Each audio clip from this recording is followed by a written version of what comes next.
All right, Thank you very so good. much. I'm Are we going ready to to, start? yes, we'll give them maybe, of course, a few more moments to come For in. me, not a Yeah, let's give problem. them a Thank few you. moments to join in, and then we'll get started. We'll give maybe about 3 more moments. Let me Not a just make problem. Thank you. sure. All right, I see you, Dr. Green. How are you? I'm good. How are you? I'm great. I'm great. Thank you so much for being here. We're allowing Yeah. our students to come in. There's some connectivity issues, challenges sometimes, of course, but we'll just give them a moment to all come in. Make sure everyone you say hello as you come in. I think we've talked about before maybe having your flag and your country represented, so we'll know, or even in your text message in your chat, make sure you say hello and where you are listening in from, what country you're representing. That'll be great. Right. So I guess speaker can know because this is her first time with us. So it'd be great if she can see and know who all is in the room, in the classroom today. We are excited, excited, excited. Yes. And of course, just some housekeeping rules when you are, speaking, answer your questions, make sure you turn on your cameras. So those who can have your cameras on, let's do that as well. All right. I see South Africa checking in, checking in. Let me see the chat. Okay, Felicia. All right, South Africa. All right. And so those of you, if your coworkers, your classmates are not on, you want to shoot them a text. I know we did get some messages um, about load sharing and not having a signal today. So this is recorded, and we'll be able to make sure all of our students get the recording, Okay. and then can complete the assignments and follow up with us accordingly. Okay. All right.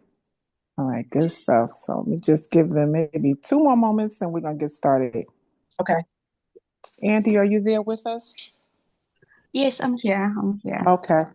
Do you checking in with your students on your end? How are we doing? Yes, a couple of my Okay. students are here. Two of them are here. So, They're here? Okay. oh, one. Let's see Yes, I everyone. think they haven't. All right. Hello, Nati. Thank you. Thank you. How are you, Nati?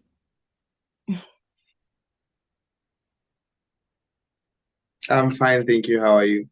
Good, thank you. Thank you. It's Friday. Yeah.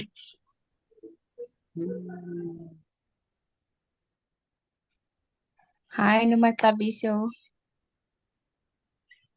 Hi, how are you? Is she here? Noma. Noma Clavicio, are you here? Noma? Hi, ma'am. Okay, she's here. How are you? I'm good, thanks. How are you? We're good too.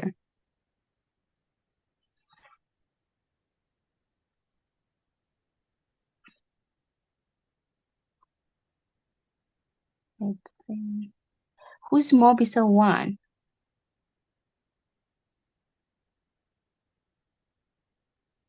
Mobisel One, can you introduce yourself? Just say your name.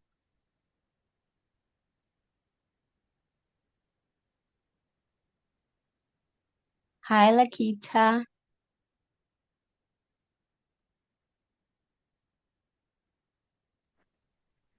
I think it's Lirato. I'm not sure. Lerato? Yes. All right. Barata Ramashala. Okay, we have a name there. Okay. Very good.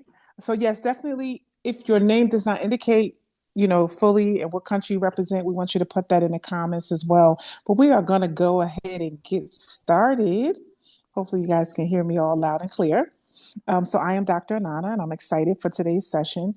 I'm even more thrilled to introduce you to our amazing guest instructor, Dr. Green. She's also known as the social change strategist.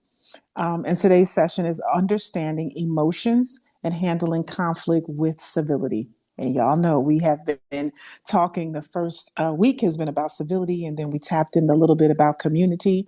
And so, of course, as part of the 4C's civility focus on civility, community, creativity, and climate change, today's lesson is all about civility, right? So we're diving more into understanding our emotions and learning how to manage conflict.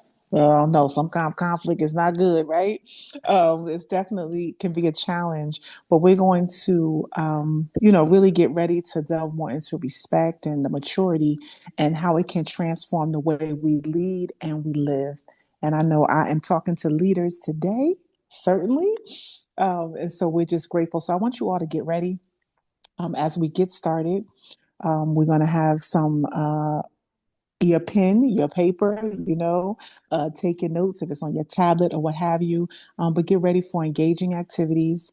Again, as we dive into conflict resolution, you're not just going to learn for yourselves, but you are becoming global youth leaders. And today's session is certainly, I am excited about it. And I know that it's going to really help equip you, right, to be the change makers, the change agents that you are. And so you can create the change in your community and beyond. So without further ado, I want to bring up our civility coach, Miss Felicia, if you can come on the line and we allow you to welcome Dr. Green. Thank you so much, everyone. Welcome, welcome, welcome. Dr. Green, thank you so much for honoring us today. To everyone, all our amenities, we are so grateful for you to be here, and we are ready to receive from you from South Africa. And I believe there are others as well. I think it's Ghana here, Dr. Anna.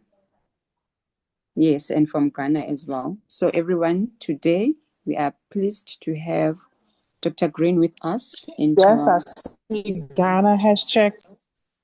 Ghana has checked us. Thank you so much. Thank you. All right. Hello, can you hear me? Can you hear me?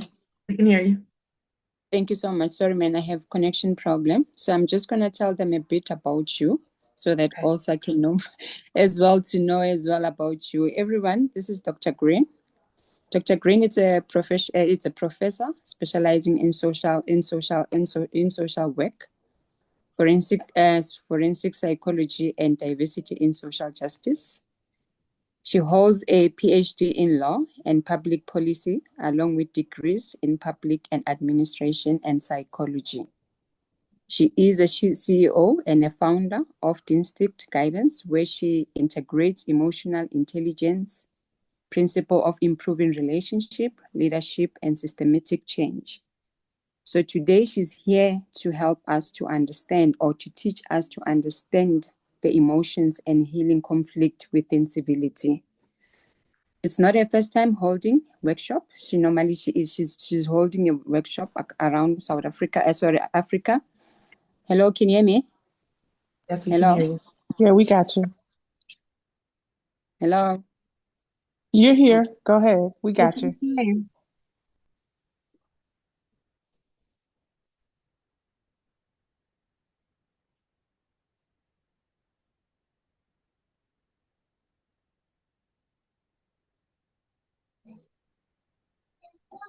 Did we lose her?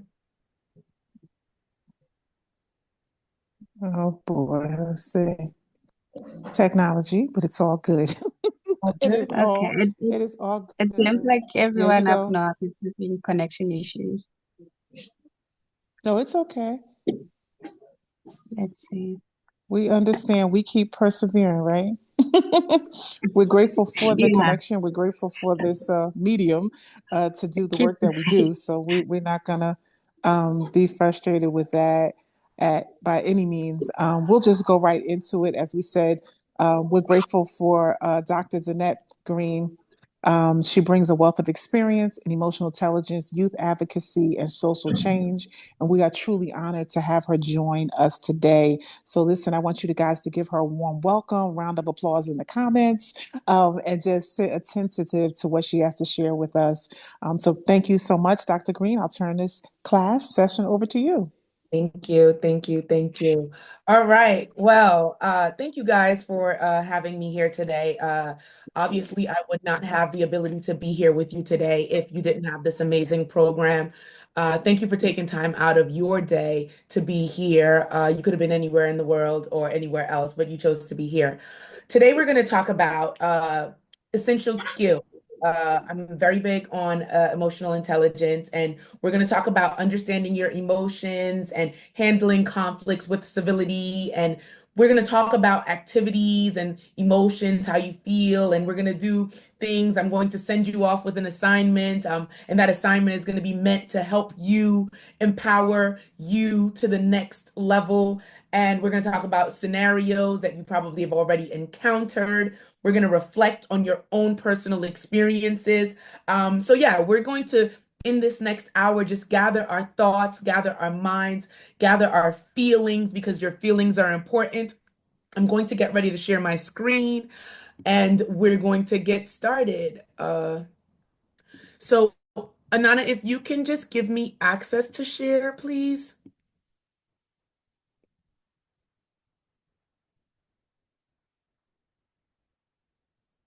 All right, thank you.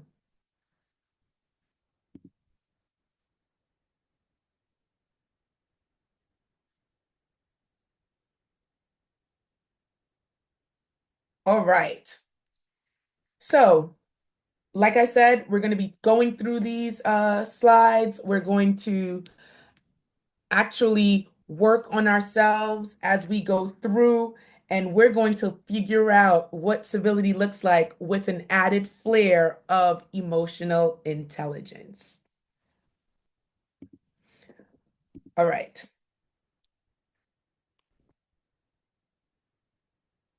So what we're going to do is go over some of the things through the next few slides. You're going to see a lot on emotional intelligence. We're going to talk about the definition of emotional intelligence, what that looks like, how it works, how it gives you the ability to do what you're going to do in your personal lives, in your at school with your peers, in your professional careers. When you get there, you're going to develop skills. We're going to talk about how we incorporate civility into that. I want you to just have an open mind throughout the entire time that we have together. I want you to feel empowered. I want you to participate. I want you to see the benefits and the impacts. I want you to write notes as I'm going along if something really jumps out at you. And at the end, I'm going to ask you to start a journal. This is going to impact your daily life. I promise you, you will reflect on this. And we're going to talk about some personal insights, because I want to know some of the things that you've actually gone through in your life and experience that you saw came forth today as we had our conversation. So the first thing I want you to do is to look at this wheel. So this is what we call an emotion wheel. And so the emotion wheel, there are two. When we think about emotions, those are the things we feel all the time. And sometimes in our lives, in our cultures, depending on where we are, people may tell you, oh, you shouldn't feel like that. But I'm here to tell you, every emotion that you feel is valid and it's important, and you should be able to feel. Now, to the left of the screen, you will see comfortable emotions. Now, the comfortable emotions are the ones you feel and you like to feel them, right? You like to feel admired. You like to feel loved. You like to feel some of those upbeat, honest things. And we're excited and we're confident and we're interested and we're loving. And we really love to feel those things. But sometimes in life, we are on the right side. We have uncomfortable emotions. We are afraid and we are sad and we do feel alone and we are angry and sometimes embarrassed and dislike, right? And so it's okay to feel those emotions as well. And what we're going to work through today is what we call emotional intelligence. And that means understanding the comfortable emotions and understanding the comfortable emotions. So right now, what I want you to do on your paper and also in the chat is to take a moment and think about a recent event or situation that stayed with you emotionally. Using these two emotion wheels, I want you to identify the primary emotion that you felt during or after that event. And I want you to write it in the chat. Write it down and then write down that primary emotion that you felt at that moment.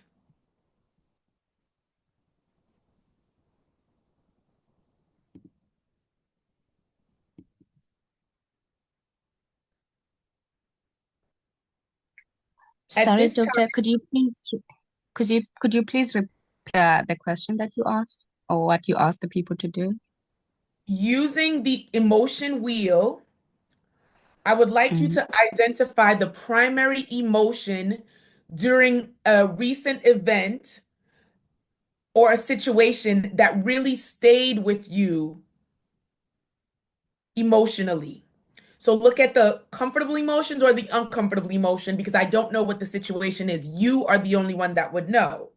And I want you to identify off this wheel how that event made you feel. And I want you to now think about what triggered that emotion,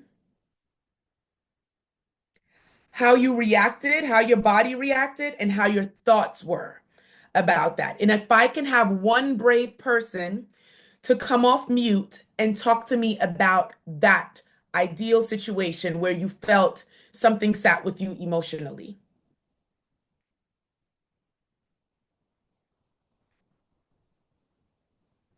Remember, I'm sharing so I can't see the chat, right? So if someone can brave, anyone?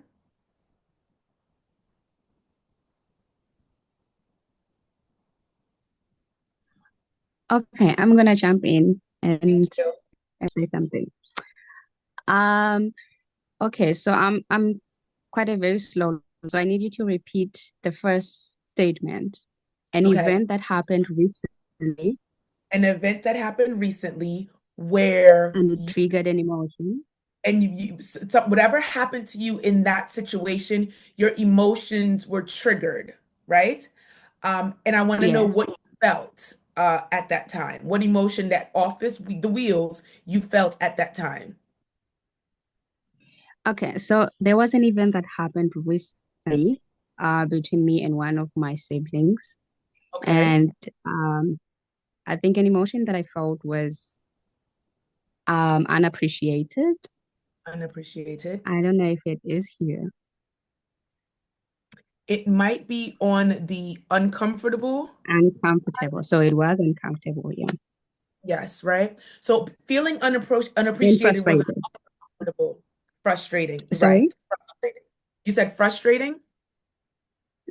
Frustrated. So those two were uncomfortable in emotions. Okay. Do you know what triggered that emotion? It was something that she said. Okay. And I'll say it. body, how did your body react? Um, kind of shut down. Okay. Yeah. Right? And yeah, I went silent. You went silent.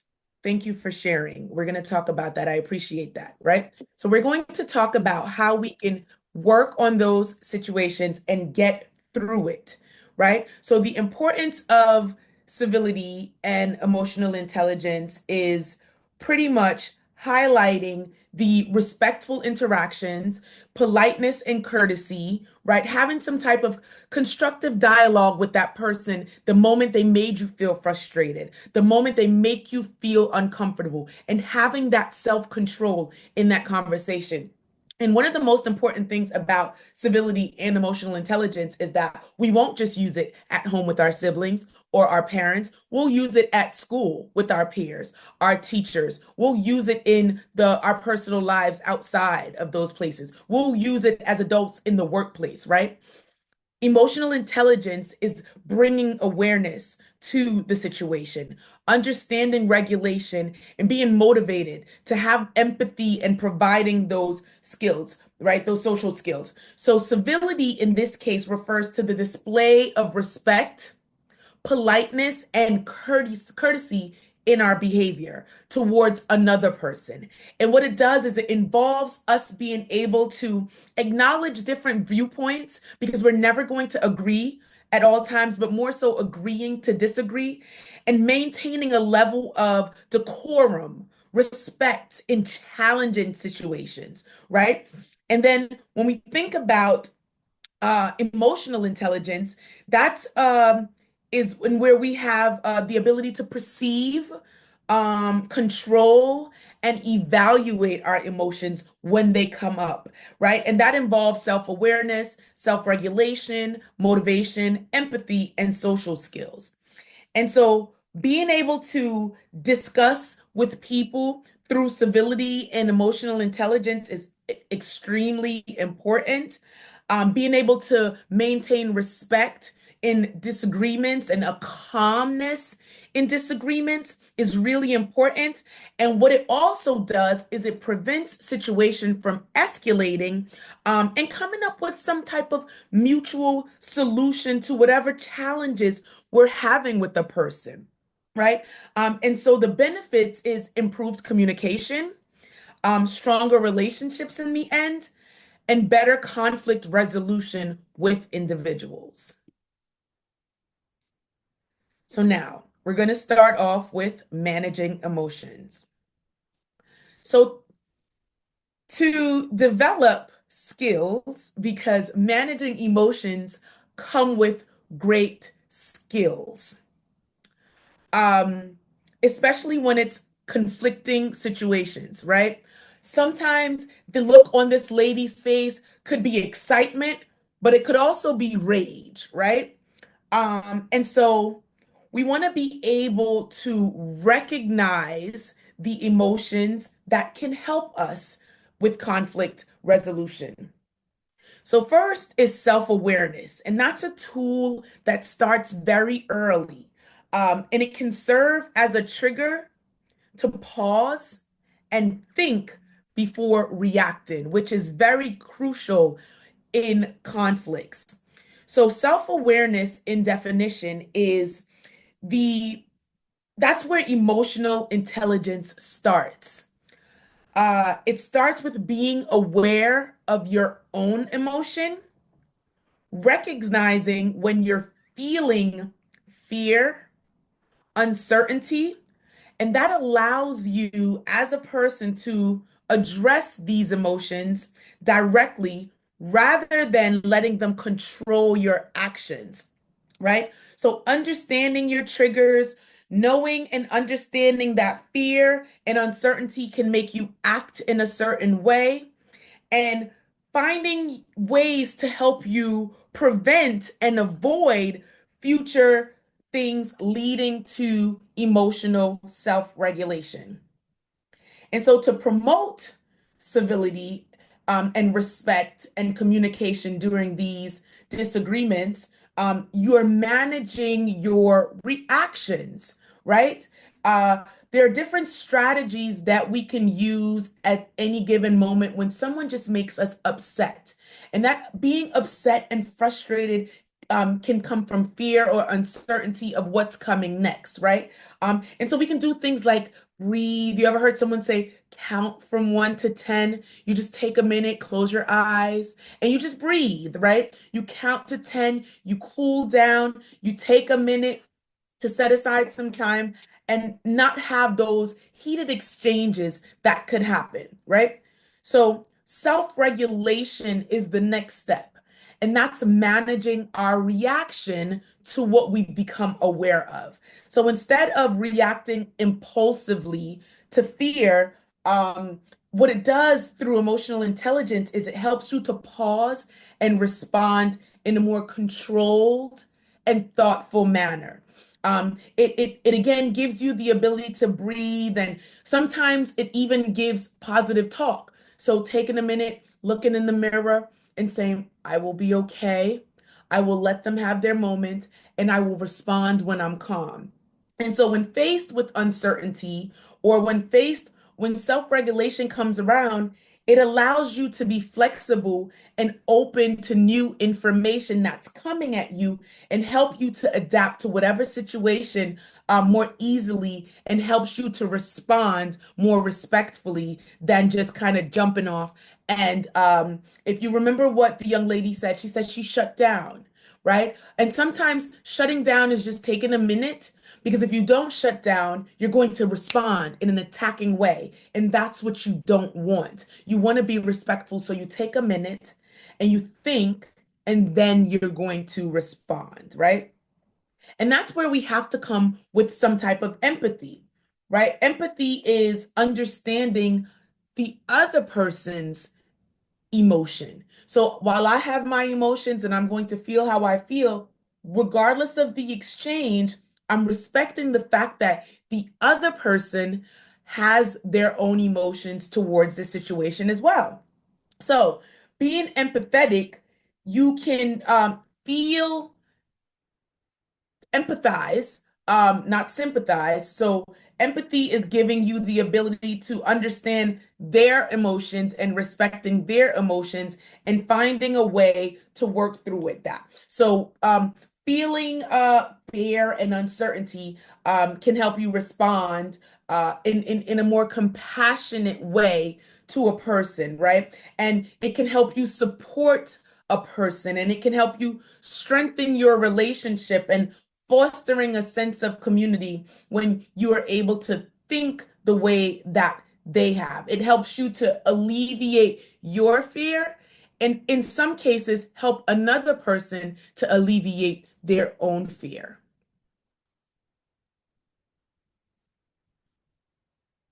Any questions so far?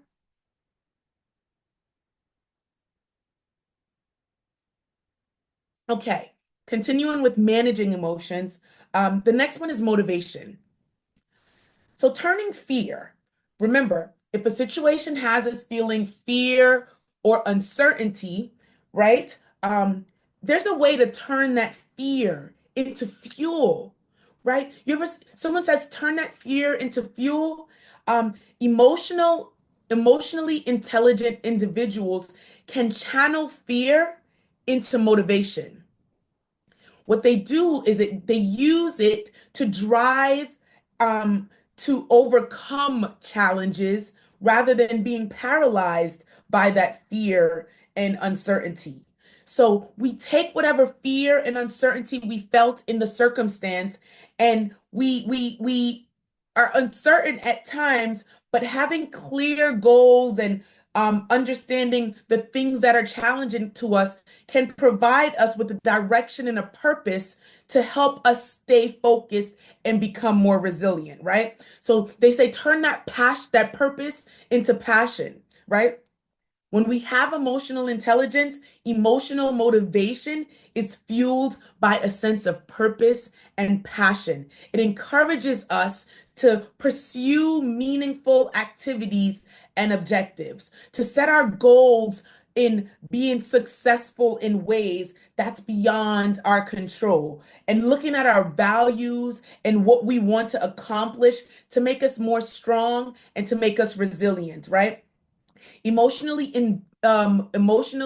motivated individuals were better equipped to persevere through the challenges, right? Because our emotions provided us with the necessarily skills, provided us with the dedication needed to overcome those obstacles. It gave us the energy and the enthusiasm to work through the challenges, right? So by tapping into that, we're now motivated, right? Often to find greater satisfaction from whatever challenges we were given, to find the pursuit of happiness in our circumstances. And those actions help us to cultivate more self-reflection, more goal setting, and more personal values and passion, leading to more fulfilling purpose and driven life.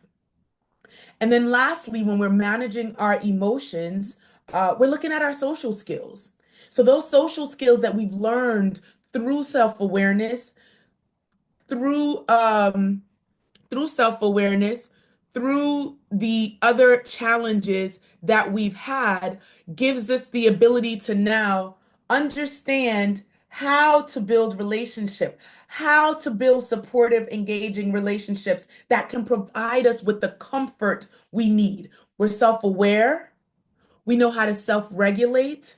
We know how to have empathy towards ourselves and others. We're motivated, and now we're building stronger relationships, right? We're communicating with others. So, emotional intelligence gives us the ability to play a crucial role in communicating, right? Verbal or non-communications, ensuring that the messages of how we feel is conveyed respectfully. And what we're doing with that is we're actively listening to what our emotions are telling us, and we're also actively listening to the other person. We're building strong skills socially, establishing nurturing relationships through empathy, through respect, through genuineness, through cooperation, through just creating those supportive networks. We're understanding what conflict resolution looks like, and we're able to utilize those skills to mediate with others. We're going to mediate the disputes. We know how to have teamwork and collaboration, because coming together as a team with a person, we're never going to see eye to eye with everyone that we're in a team with.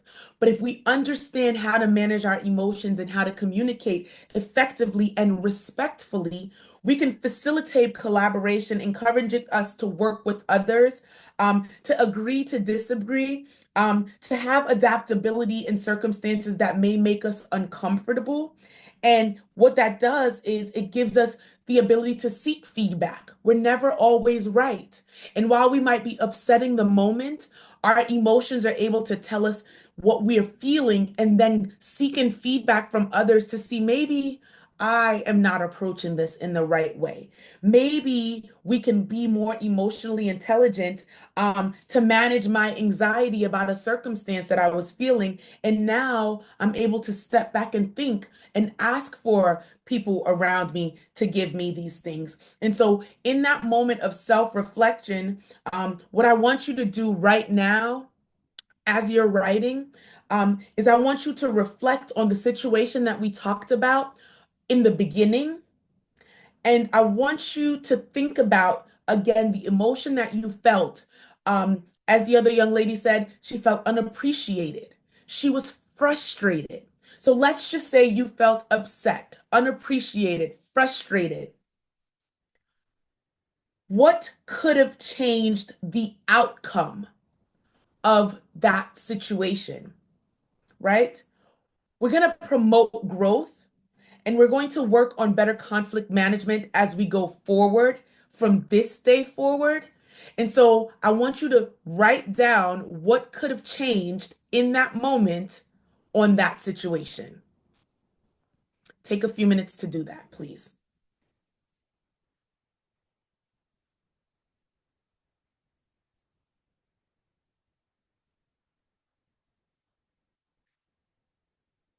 Now, in those minutes, this is also a part of your self-reflection. And this is what your self-reflection looks like all the time. One of the things that in my career, has helped me, I can go back to my journals, even at most difficult times like the pandemic, right?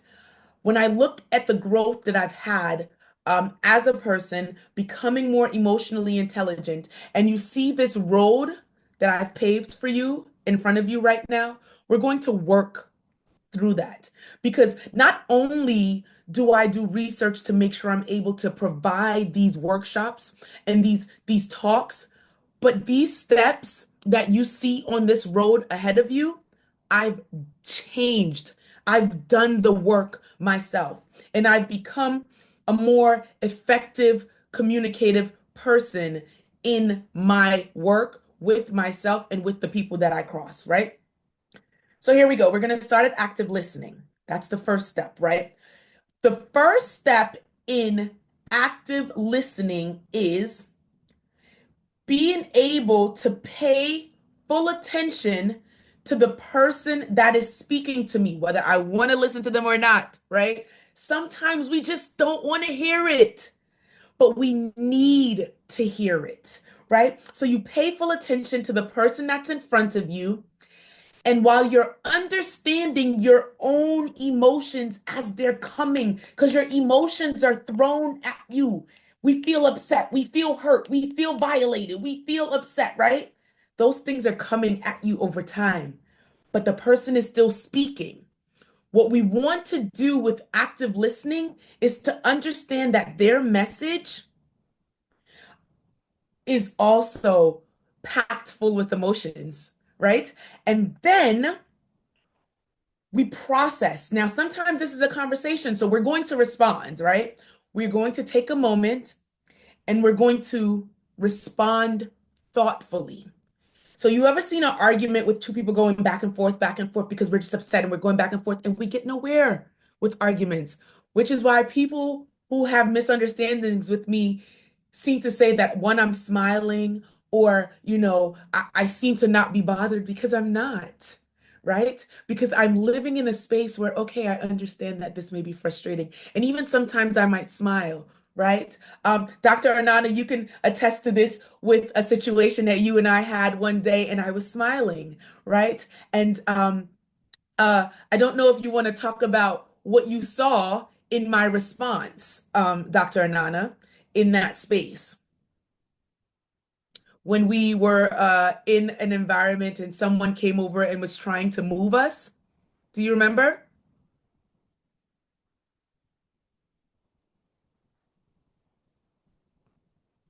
Okay, maybe she can't hear me. Okay. So, being able to actively communicate with someone, right? Being able to respond thoughtfully, right? And then remembering the information that the other person gave to you, right? Another part after that is building the techniques, right? While the person is talking to you, you don't just stand there with your arms folded. You have an attitude, you don't want to listen to them. You don't turn your head. You give them eye contact, right? Because I'm talking to you straightforward. And while you're talking to me, I'm nodding my head, right? And when I'm going to respond, I'm summarizing the things that you're saying to me just for clarity, because I don't want to misconstrue anything that was said to me. So in the midst of all of that, right, we're going back and forth and I'm giving you that summary, right, of the information that I got from you, right? And now I'm going to give empathy. I'm going to give empathy because I'm going to show you that I understand where you're coming from and that your feelings are valid. And I might apologize for you feeling that way. And now we can have clear communication and work our way through the challenges of what's going on at that given moment, right? And through that moment, we're going to now figure out the communication aids that are needed to prevent misunderstanding, right? So in order for effective communication to happen, we're going to need effective communication aids. And these communication aids are going to help us to prevent misunderstandings, to enhance our problem solving, whether it's at school, whether it's with our siblings, whether it's with our parents, our colleagues, and it's going to help us to build respect, build that civility that we need to be able to understand why we need to do these things again as we continue down this road, right? So when we're talking about preventing misunderstandings, what you're doing through active listening is it reduces misinterpretation. It allows for clearer understanding. Have you ever been having a conversation with someone, and in the midst of having a conversation with that person, right? You realize that what was said you didn't get it right, and then they reiterate what was said, or even in a text message, right? The communication is not said properly because that's what happens with text messages, right? So if we're talking to someone, we can clarify what is being said. We can give that active listening, and it reduces the misunderstanding and misinterpretations of what the person is saying. And then you're reflecting what they said. You're using the key words to say, oh, so when you're saying that I make you feel uncomfortable, and you're saying that I make you feel unappreciated, and that you were frustrated with me, that was not my intention. What my intention was to get you to understand, right? And so we're clarifying. And when you do that, it enhances the problem solving, right? It gives a clear and empathetic communication, and it encourages us to problem solve. Let's figure this out. Let's collaboratively figure this out together, because I don't want you to be upset at me as my sibling. I don't want to be upset at you for something that we misconstrued. So let's talk about this. Let's talk this through. Let's write this down. Let's write out our feelings to each other on a piece of paper. And then we're going, I have a hand that's raised here. Go ahead. Okay, so I didn't want to disturb. I No, wanted this please. I moment. want us to be able to talk about these things. Okay, I have a question. Like you're in a group, let's say you are in a group meeting and someone is I'm trying sorry. to raise it. Sorry? Tell me, you're in a what place? You are in a group setting, like Oh, a group you are setting. with a group of people. Yes. Okay, and then someone is trying to raise a point or maybe raise a concern against maybe you. Yes. And then in that moment, maybe the person's reaction is more scarier than the words. So you end up not being able to really understand what their concern is. Yes.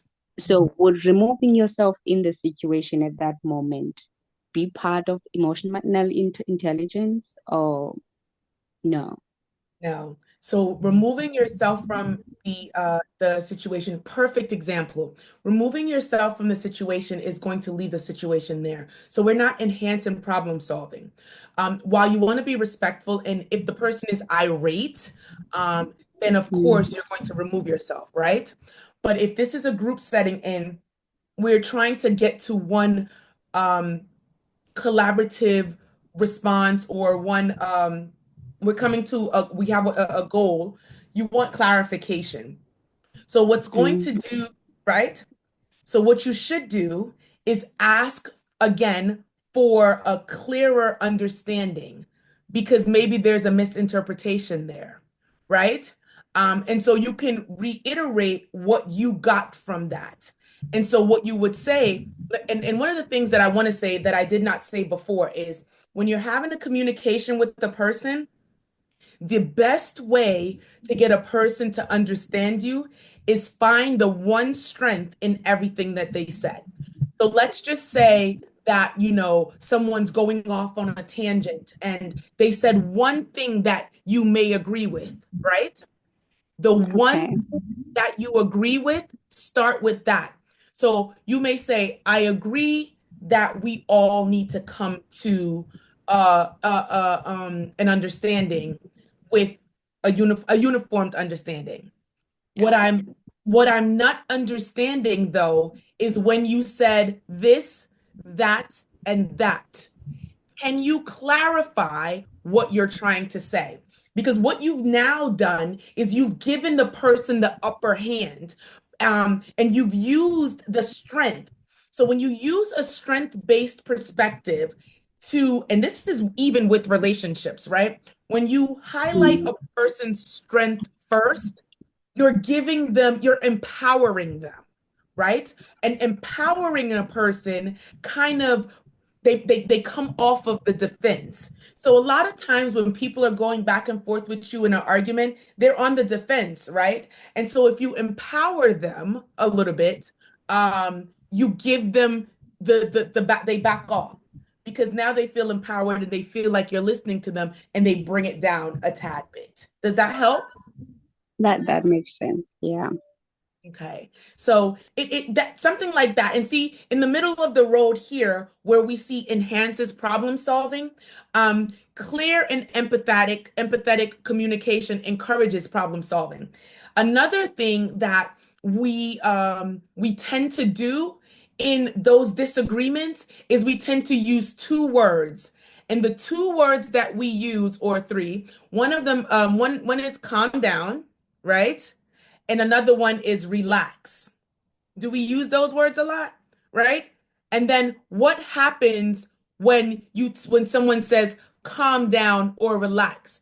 The person then escalates, right? Because when you tell someone to calm down, they do the opposite of that. When you tell someone to relax, they do the opposite of that. And so, in those moments, you want to empower the person, and you never, ever, ever want to use the words calm down and relax. And this is a great point for me to stop and say, think about a situation that you had, and you're going to do an assignment. You're still working on the one that we started off with in the beginning of class, but think about a time where you may have said, calm down to a person, or you might have said, relax to a person. How did that work out, right? Not do well, right? So think about that in enhancing problem solving. Always use strength-based, never say relax, never say calm down.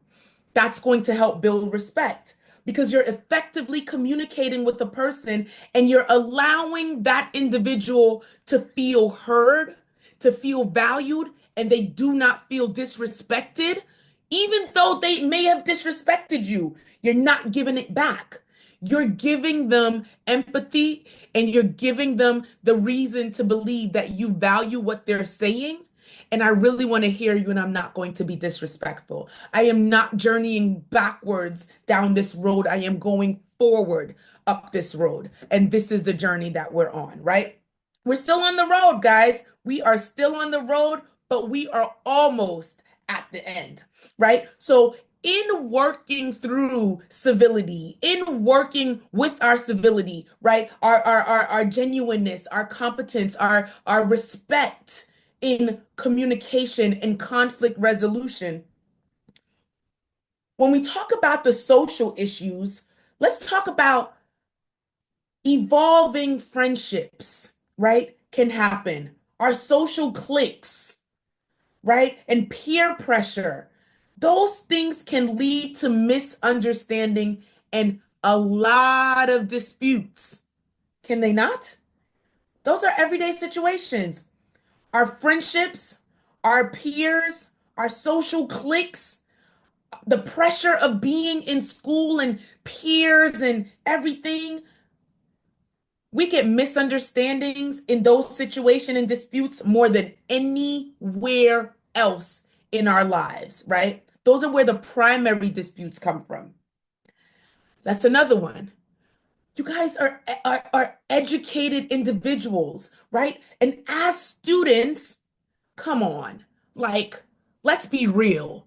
We don't want to talk about it, and not everyone talks about it, but that pressure academically to get great grades, to stay on a standard, right? To be competitive in the class, to be top of the class, right? To balance all the academic responsibilities, that pressure is there too. And I like to be honest, right? I like to say I like to be hot, right? When I say hot, I mean honest, open, and transparent. Because one of the things that I never forget, even when I'm talking to my students at the university, is that I remember what it was like to be in high school. I remember what it was like to be in college. And that pressure was always there. We don't like to talk about it. We want to get good grades. We get overwhelmed and we feel overwhelmed, but we don't talk about it because we're supposed to get good grades. It's okay to feel that pressure. Know how to deal with it, right? Figure out ways because the expectation from our parents, the expectation from our guardians, the expectation from our teachers, that can create those things that are, overly heavy on us, right? We can talk about how our family and our parents and our guardians and our teachers, they create a strain on us sometimes. They create disagreements that happen. And again, this is just me being honest because these are the things that everyone's not going to talk to you about. So sometimes you have to deal with that, and we have conflict within ourselves. Our emotions try to tell us something and we get overwhelmed and we don't know how to discuss them. I'm going to tell you what to do with those things when you become overwhelmed, right? And then the last one is, understanding your own personal beliefs. Like we put ourselves on a pedestal sometimes, and we should, but then we're pressured into feeling overwhelmed, and, we might clash with others and we lead to conflict, and we're just struggling in different spaces, and that's overwhelming from us, right? So what I want you to do, and this is so common amongst individuals your age and in school, and misunderstandings happen on social media, and they hurt our feelings. They lead to hurt feelings, and we have to deal with that. We get disagreements on a group assignment, unequal participation in a group assignment, and then you get frustrated with that, right? You got conflict at home with your parents. Maybe you missed your curfew, right? And you deal with that, right? So I want you to think about, um, brainstorm on some scenarios, and strategies, right, that involve civility, that involve empathy, right, that involve effective communication. And I want you to just think about all of those things that I just said, because you're probably looking at the screen like, oh my God, she's in my head. How does she know this is going on, right? But the reality of it all is that in the end, you have to think about what your daily life looks like. And in the end, I'm here with you today so that we can improve your daily life. Because in the end, you're on the journey. As I go back, we've traveled these roads, right? Together. Because in the end, this is where you are going to become a leader. But you're going to be a better leader than the leader you were the day before. You are going to be a leader because you're going to have the ability to be intelligent and emotionally intelligent in your work, right? And I want you to think for a minute. Go ahead, Andy. I had seen someone who had a hand raised, and I think you Okay, missed that. please. I'm sorry. Thank you. It was iPhone. You can speak. I Go It's ahead. don't know me. who that Thank you is. so much. No, it was me. I wanted to ask Dr. Green in a point whereby if your strategy is like when you had conflict, your strategy was just to walk away all the time. All the years when you find yourself in any conflict, you just walk away. So how do you unlearn that if you've done it for years and it's your strategy that you're protecting yourself? You're protecting your emotion. You want to protect yourself. So any conflict, whether it's family, whether it's work, you just walk away. You don't even want to express your feelings as to tell people whether they hurt you or even to reflect on what had happened. You just shut that door and just walk away as if nothing happened. How do you deal with that? Well, the thing about that is you've done it, but look, I'm going to ask you a question, and I want you to be honest with me. All these years, that was your strategy. How did walking away make you feel? It made me feel, I think, angry, Okay. frustrated. So meaning that I bottle everything inside and I Yes. just want to let it there. I don't even want to open that door. Even the thought when it comes, I was just quickly shut it away to say that we're not going there.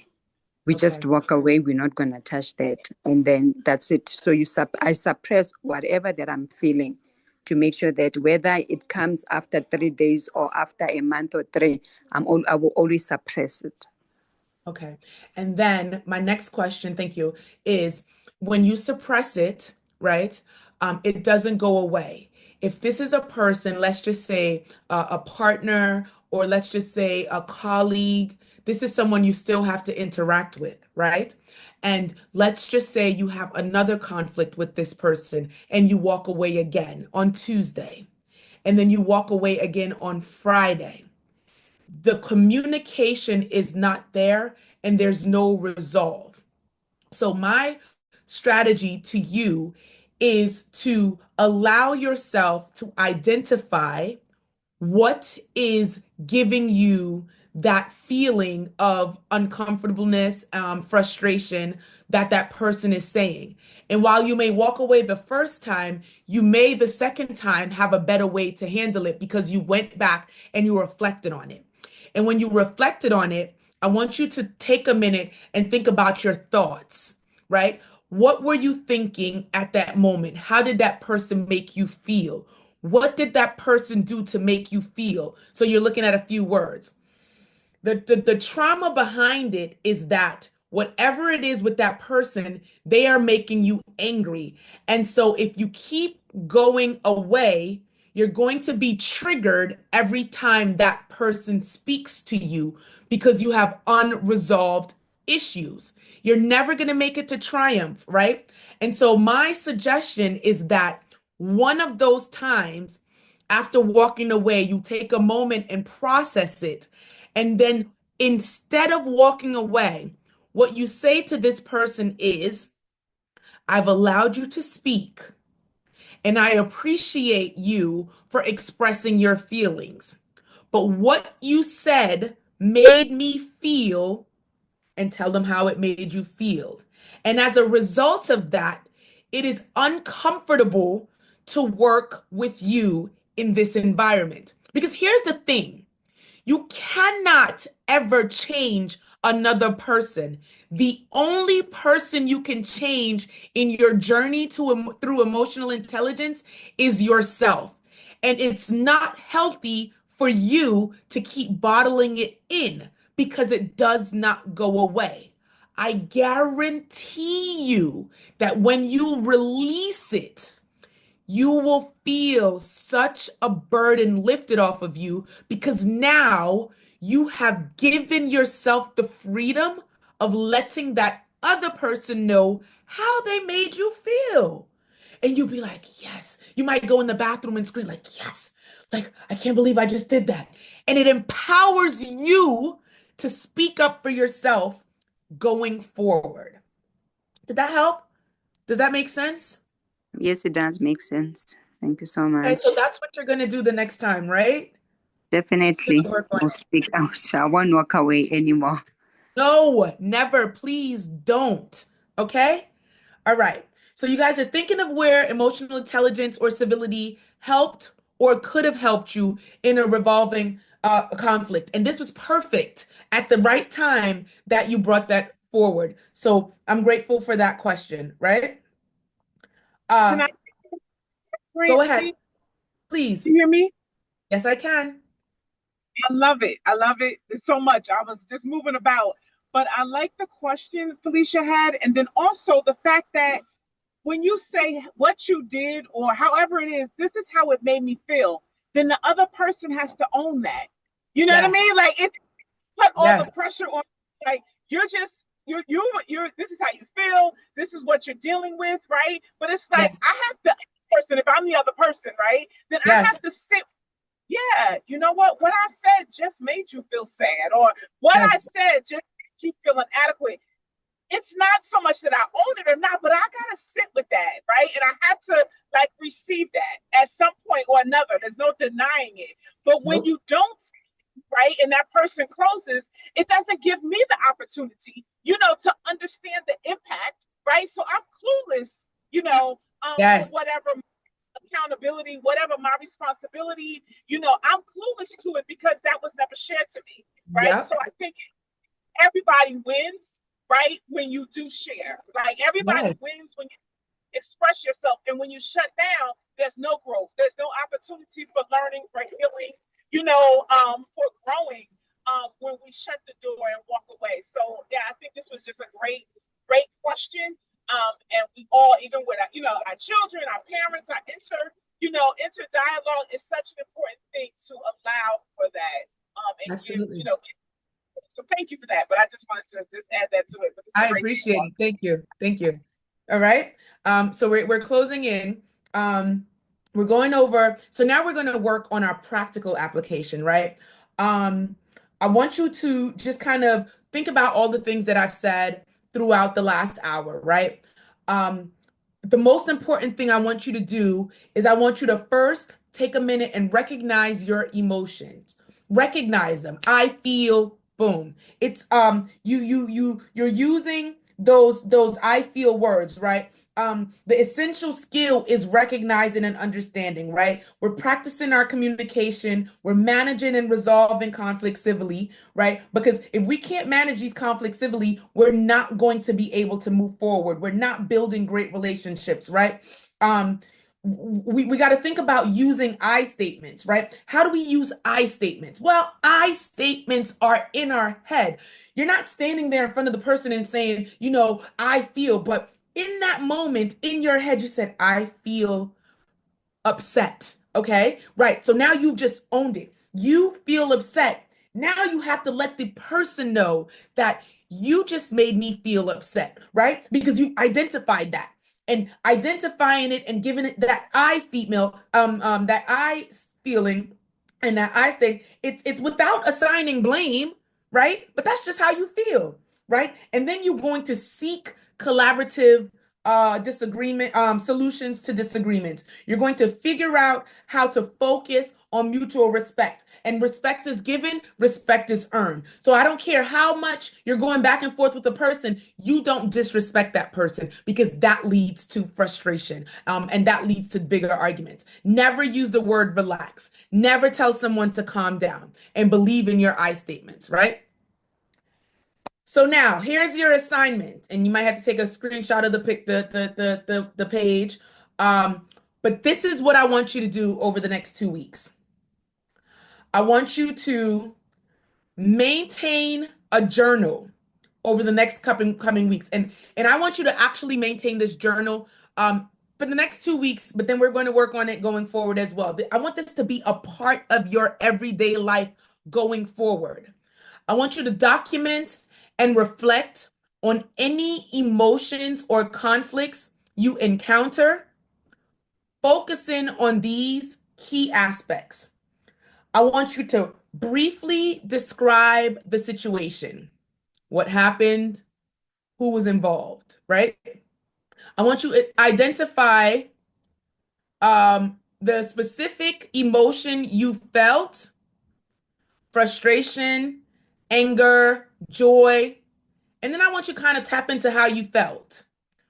I want you to record your immediate response, your emotional response, and how strong were these emotions, right? Then I want you to detail your initial reaction to the situation. Like, did you act out? Did you speak? Did you walk away? And we're not doing walkaways anymore, right? Did you remain silent? We're not remaining silent anymore because I'm using my I statement and I'm telling you how I feel. I want you to explain the steps you took to address the situation. And I want you to figure out, did you communicate your feelings or seek advice from others? It's okay to talk to me about, let me know how I did. Just like we just talked about it, find a person that's gonna hold you accountable, right? What conflict resolution strategy did you apply? Did you actively listen? Were you empathetic with the person? Did you give them clear communication? Right? And I want you to analyze how effective your approach was and whether or not it achieved a positive outcome to resolve the conflict. And I want you to reflect on what worked well, what could have been done to improve. And I want you to do this all the time, over and over again. And I want you to consider and document the strategies you could try in similar situations in the future. This is what I want you to do. All right? Here's my information. You guys can always reach me through Dr. Anana. But if you want to shoot me an email to talk about, your responses or anything, here's my information. Okay?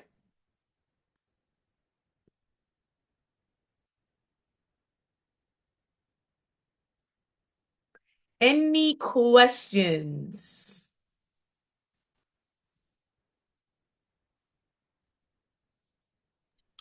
I think I do have a question. One last question. Go ahead, I'm listening. Okay, so let's say you were in a, like you were talking with someone, and then the person maybe said something that may have made you sad or just made you feel uneasy. Mm-hmm. And then you couldn't respond to that person because they said a lot of things, and maybe in that moment they maybe left the place or wherever you guys were. Mm-hmm. So you go home and maybe you go to sleep. I like I'm just imagining because for me, I go to sleep sometimes when I'm sad. Mm-hmm. And then I wake up the next morning, I'm feeling much better. I am okay. But now what are the best strategies to come back to the person, address the issue again so that I can also say, what I understood from what the person said.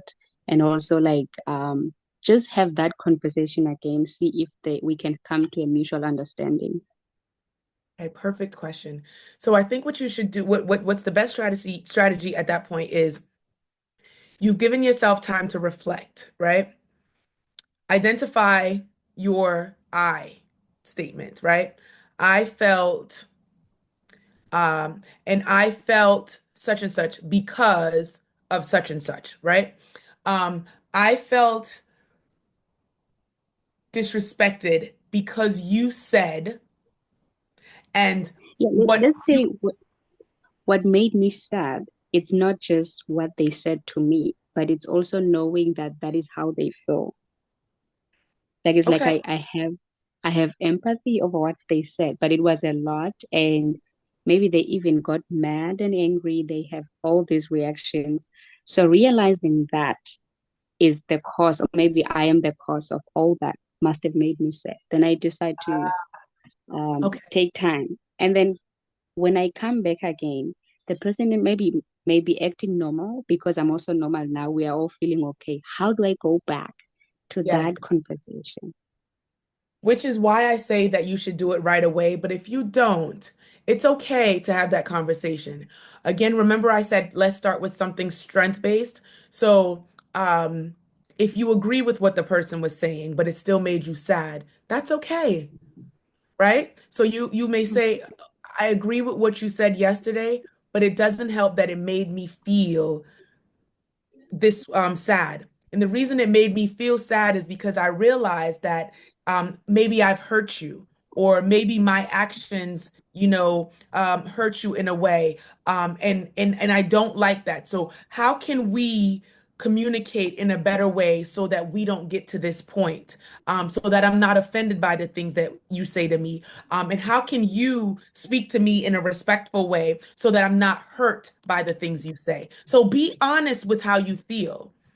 Absolutely. And it's okay to, sometimes people go back and they send a long text message. I feel like if you go back and just have a conversation, an honest conversation, it works a lot better with that person. Okay. Okay. Okay. Felicia? Thank you so much. I wanted to find out in terms of how to support my daughter. She's doing a last grade, which is a grade 11. She's overwhelmed, and she wants to please everyone in terms of to do well in her last academic year. And whenever she doesn't get things right, she gets frustrated. You find that every day when she comes from school, she's crying. She says that, you know what, mommy, everything is just so overwhelming. How Mhm. do you support somebody with those feelings that, you know what, today she's fine, tomorrow she's not fine? So how do we help them to say that it's okay? I always tell her to say that give it your best. Your best is enough. Whether you make it or you don't make it, but it's okay. But her mind, it's telling her to say that, you know what, if you don't make it, you'll be disappointing everyone. So she's trying hard. How do I support somebody with those feelings like that? With the tools that we just went through today, you share this Uh-huh. with her, you have Okay. open conversations, you be hot with her. You be hot. When I say hot, you be honest, open, and transparent with her. A lot of times when we use ourselves as tools. You can explain situations, be vulnerable in a way as a parent, and say, I've been there before. I've had these experiences. These are the things that I've struggled with when I was in school. These are the things that I'm now realizing as an adult. These are the things that are working for me. These are the things that Dr. Green just told me, and as an adult, I'm just learning. So let's work through this together. Let's get you a journal. Let's start talking about these things. Let's break down and reflect on what your day looks like. Let's start journaling in the morning. Let's journaling in the afternoon. Let's write down what's causing the frustration and let's getting to the root of the problem and the struggle. Let's understand that I am important. And do things like that and to continue to say things that are empowering, but allow her to empower herself through writing down what's frustrating her the moment it comes up. And then she can reflect on that. Thank you so much, Dr. Gray. Any other questions? Okay. Okay, I have a question. Okay, Bernice, go ahead. Okay, so I am a student, and of late I found myself in a group in a class, but it's like this group that I'm in, the people that I'm working with, they feels they are better than to some of us. So anytime we are been given assignments to maybe we should share our opinions and contribute, they refuse to accept my contributions or my concerns, and they will present theirs. And at the end of the day, the work that we will do, it will be because I didn't add my own, or they refuse to accept my whatever we will present, we will get it wrong. And I feel better and I do well if I'm not part of the group. But I don't know how to go. It's like I feel unaccepted, I feel unappreciated there. They feels like they know more than what you are saying. So I Mm-hmm. don't know how to go about this group. At times I want to exit myself. At times I want to report them to the head of the class. But No. sometimes I just let it go and join. But I don't feel happy joining the group because I see myself that when it's an individual work, I perform well. But when I join the group, they don't want to accept your contribution. So how do I go about this group? Okay. So the first way you just started it, I feel unaccepted, right? Yeah, You yeah, let them know, honestly. Not attacking. Can I talk to you for a second? Let's have a conversation because we're a group, right? yeah. Um, I and you can start off by saying, this may not be your intention, but I want you to know that I feel unaccepted. I feel unwelcomed as a member of this group. And the reason I feel unwelcomed and unaccepted is because, and you lay it out. All Now they right, can take it or they can and 9 out of 10 times they're going to hear you out because you've thrown it on them and they're going to feel embarrassed. all right. So you started. You know how you feel, right? Yeah, Then that's how you start. okay. So I should Okay? not exist. I should not remove myself from the group. No. I shouldn't report them. Well, if you go through with this and it does not work, then you report them. But I say, as the student in that group, start off with letting them know how you feel. All right. Okay? Okay. Thank you. You're welcome. Okay. All right. Any other questions?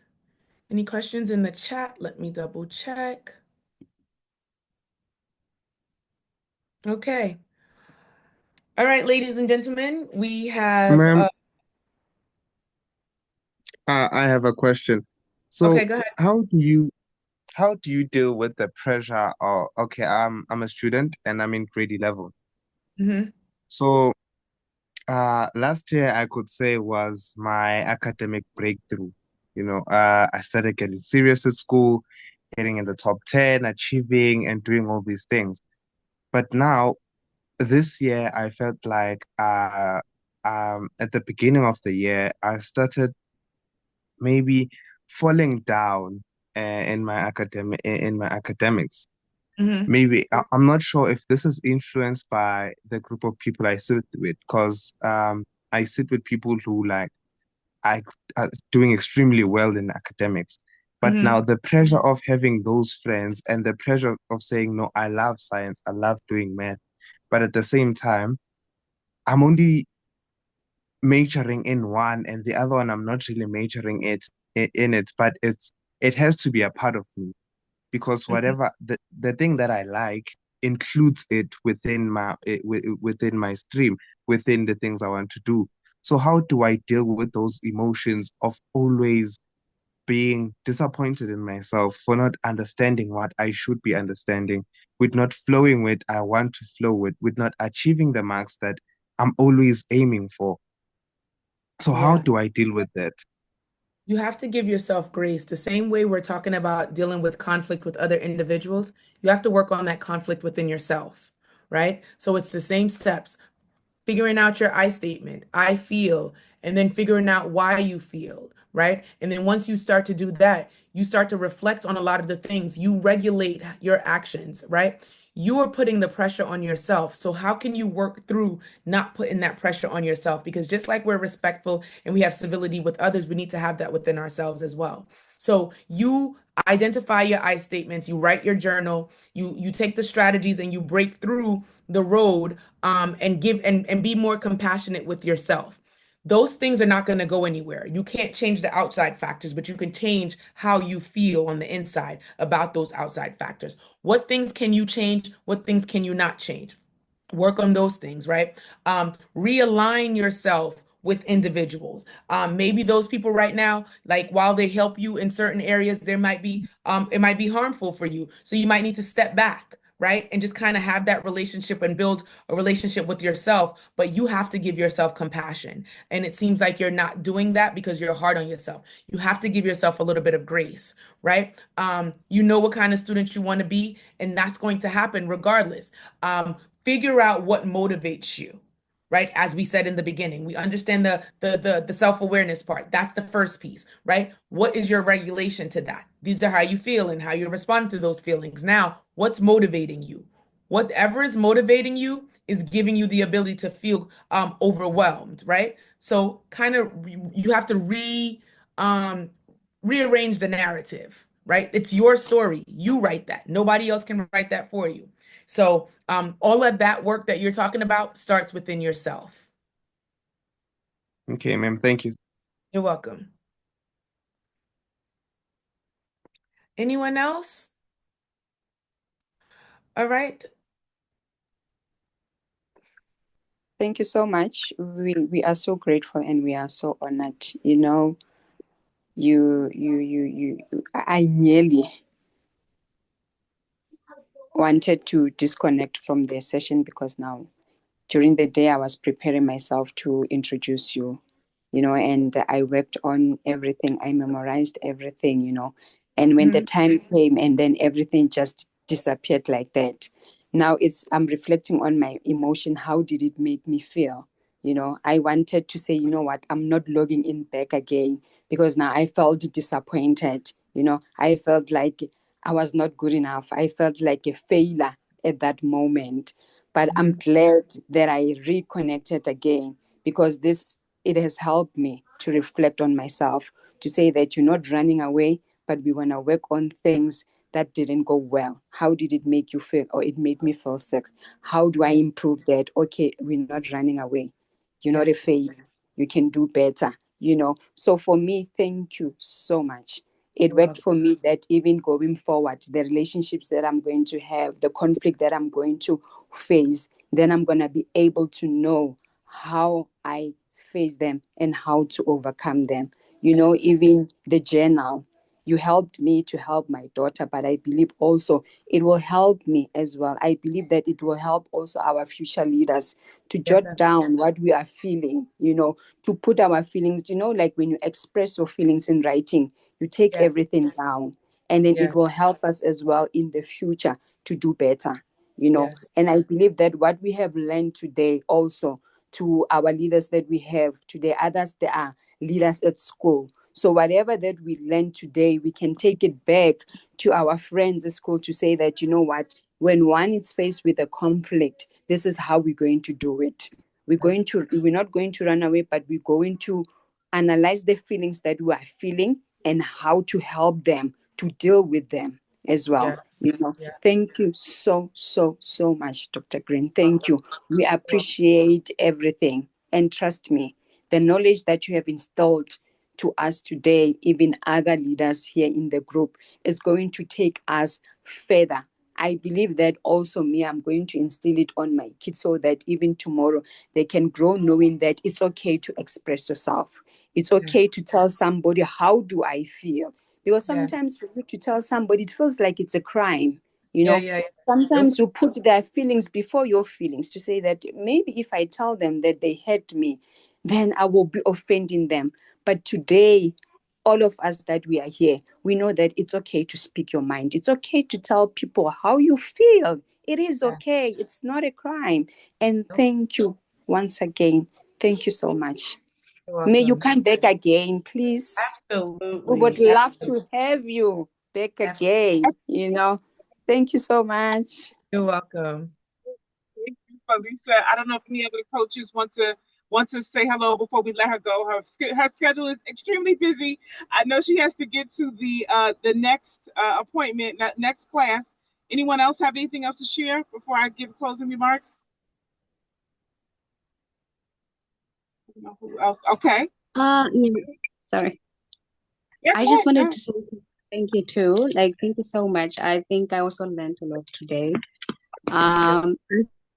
There was a line that you used to address the Benny's issue with the group members. You started with, okay, when you're addressing the problem, you may start with, I understand. Yeah, the strategy that you said you may say that I understand that this may not be your intention. So I like that because you are opening the space for them to not feel like you're attacking them in the moment.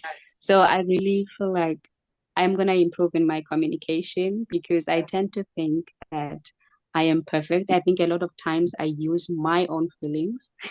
So when I'm addressing issues, so now it made me feel like, okay, I need to really consider other people's emotions in the moment.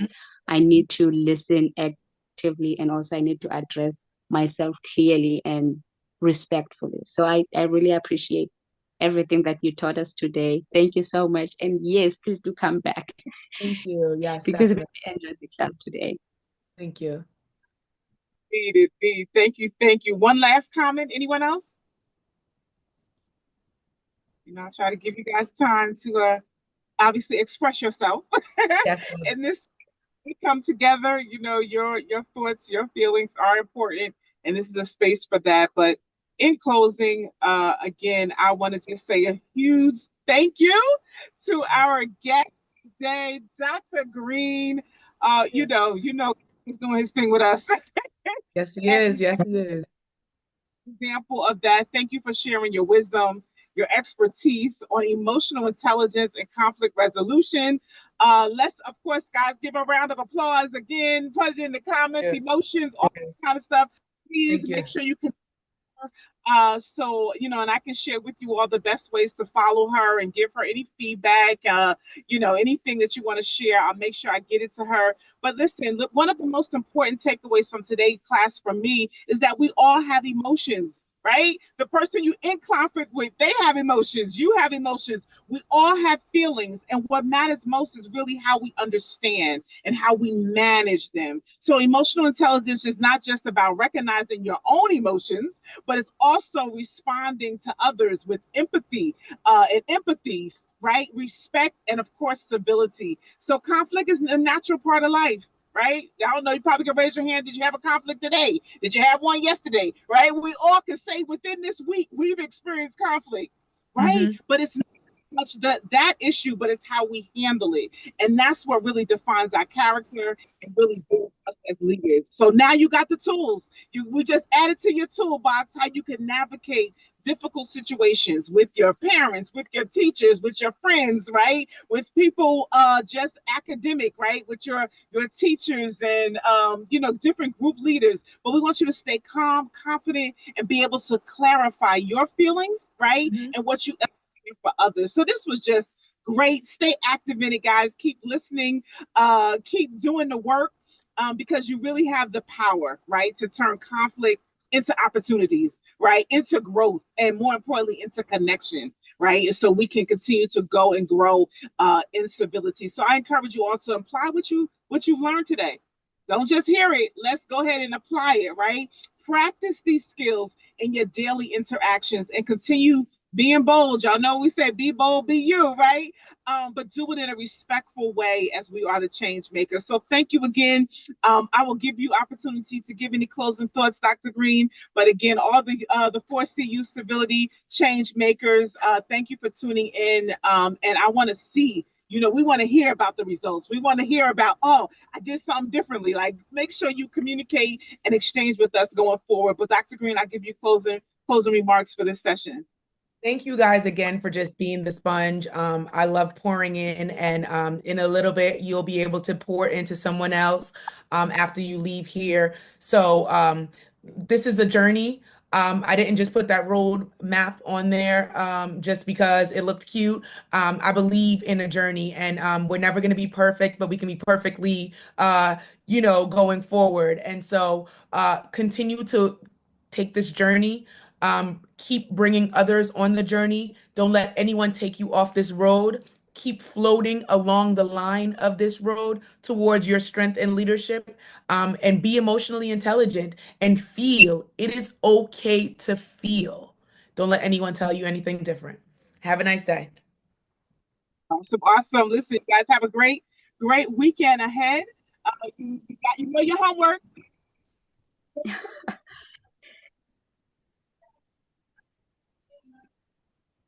I think you got muted, Dr. Anna.